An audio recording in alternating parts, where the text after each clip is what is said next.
Dog Creek sits on the Cariboo Plateau, 35 miles south of Williams Lake.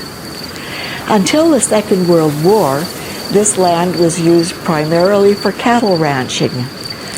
The property known as the Diamond S Ranch was owned by Colonel Victor Spencer. He founded Spencer Stores of Vancouver, which later became Eaton's. In 1936, Pan American Airways sought a single runway to land and service its aircraft on an inland route to Alaska. With rancher Charlie Place as guide, Pan Am chose a site east of town and south of where an RCAF station was built later in 1942-43. However, longer-range aircraft precluded a Pan Am presence at Dog Creek. After Pearl Harbor, British Columbians became concerned about preparedness for an attack on the West Coast. A compromise was needed between strategic priorities and demands of the BC population. As protection for the West Coast, squadrons of RCAF aircraft moved west and airfields were ordered constructed. A further second line of defense called for construction of airports in the BC interior at Woodcock, Smithers, Vanderhoof, Prince George, Quesnel, Williams Lake, and Dog Creek. Spencer's ranch was expropriated. In fall 1942, the RCAF ordered a photographic reconnaissance of all new airfield sites in the interior, including Dog Creek.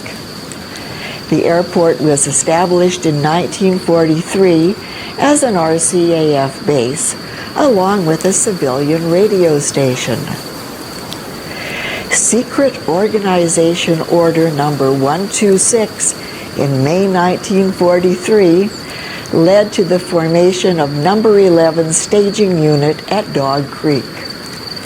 For the rest of 1943, buildings and runways were under construction.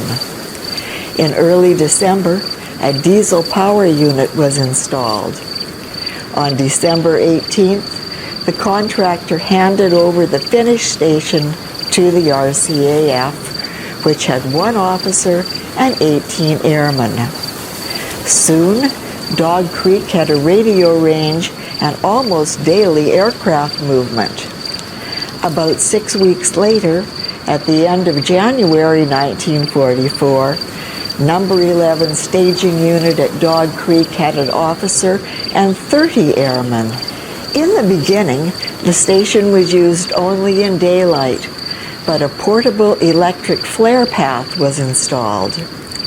On September 7th, Canadian Pacific Airlines Special Flight Number 6 arrived to test the approach and landing capabilities of Dog Creek's runways, the first night landings at the airport. The Dog Creek station continued to see more American aircraft, stopping for fuel, weather, and medical concerns. Aircraft visiting Dog Creek included military and commercial Norsemen, Lodestars, Hawker Hurricanes, and Harvards. Hillary Place, son of Dog Creek rancher and Pan Am's guide Charlie Place, was driving from Williams Lake to Dog Creek in the summer of '45. His truck was stopped 15 miles south of Williams Lake by BC Police and Pacific Coast Militia Rangers.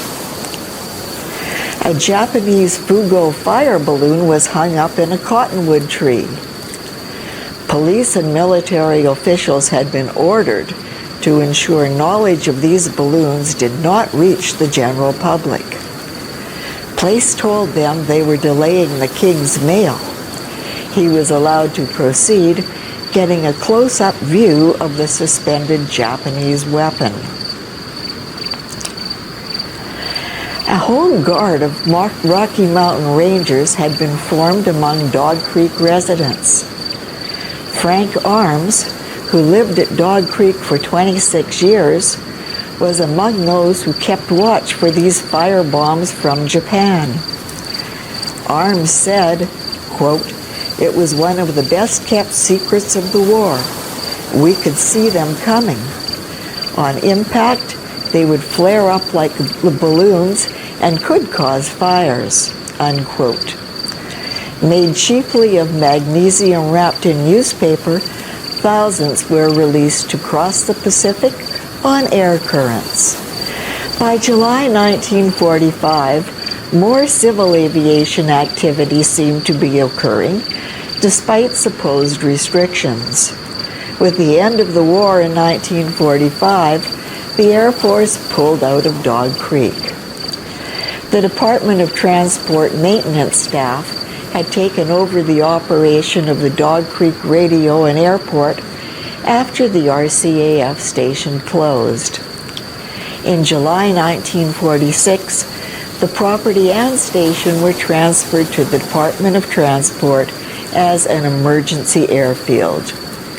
The radio range continued to operate, and a permanent license was issued in July 1947. In April 1950, Williams Lake made a proposal to the Department of Transport to move the radio range and air radio, along with weather reporting staff and equipment, from Dog Creek to the Williams Lake Municipal Airport to better serve a larger area. The Department of Transport agreed, but first would build a new airport at Williams Lake. In December 1960, the new Williams Lake Airport opened. The Dog Creek Airport remained as an emergency field, but saw little use. The property was sold in 1962 to the Circle S Cattle Company. Little is left of the once busy airport, equipped with extensive, expensive radio equipment. Circle S ranch owner Lyle James says the remains of several of the military buildings are still there, although they cannot be seen by passers-by on the road.